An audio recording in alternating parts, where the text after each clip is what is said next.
The air in Skopje carried the scent of roasted coffee and damp stone. Jaina walked through the narrow, winding alleys of the old bazaar, her footsteps echoing against the centuries-old cobbles. Above her, the white minarets reached for a bruised purple sky, and the shadow of the fortress loomed like a sleeping giant. She felt the weight of her return in her chest, a heavy, rhythmic thrumming that matched the distant sound of a coppersmith's hammer. She stopped in front of a heavy wooden door, its blue paint peeling like sunburnt skin.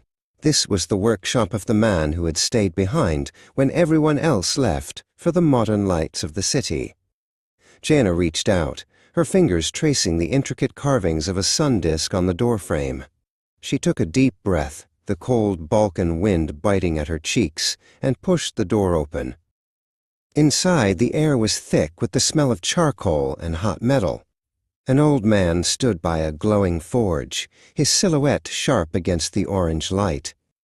He didn't look up when she entered, his focus entirely on the sheet of copper beneath his hammer. "You're late, Jana," Blagosha said, his voice as dry and crackling as the fire.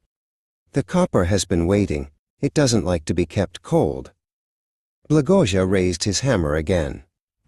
Each strike was precise, a language written in rhythmic impact. He wasn't just shaping a bowl, he was chasing a ghost into the metal. Jaina watched him, mesmerized by the way his weathered hands moved with a grace that defied his age. To her, he looked less like a blacksmith and more like a conductor leading a silent orchestra of embers.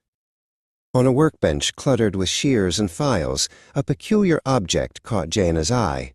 It was a circular copper plate, but unlike the others, its surface was etched with patterns that seemed to shift in the flickering light.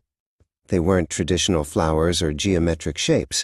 They looked like a map of stars that didn't exist. She reached out and touched the center, expecting cold metal, but felt a strange, vibrating warmth instead. Blagoya finally set his hammer down and moved to a small stove in the corner. He poured 2 cups of thick black coffee into copper-filled zani. "That plate belonged to your great-grandfather," he said, handing her a cup. "He claimed he didn't hammer those patterns. He said the metal sang them into being during a thunderstorm over the Vardar River." Jaina took the cup, the steam rising between them like a veil. Jaina set her coffee aside and picked up a smaller mallet. She felt a sudden, inexplicable urge to contribute to the symphony of the workshop. She placed a scrap of copper on the anvil and struck it.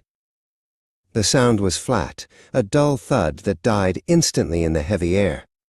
She frowned, striking it again, harder this time.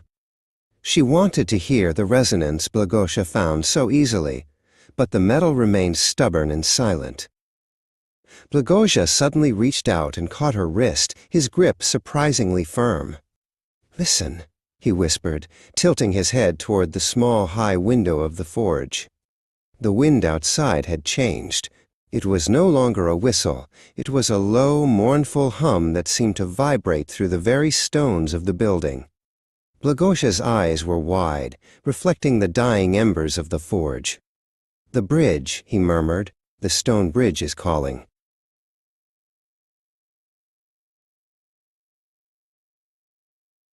Jaina pulled away and ran to the window.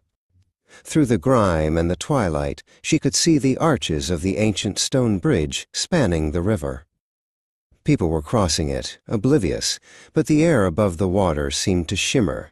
The hum grew louder, a deep bass note that rattled the copper plates on the walls.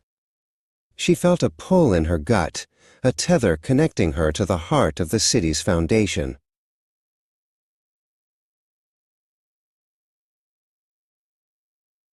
Back on the workbench, the star-etched plate began to glow with a soft cyan light.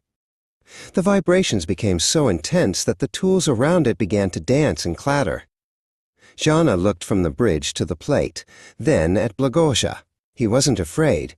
He looked as though he had been waiting 50 years for this moment. "The song is starting, Jaina," he said softly. "The copper is finally waking up."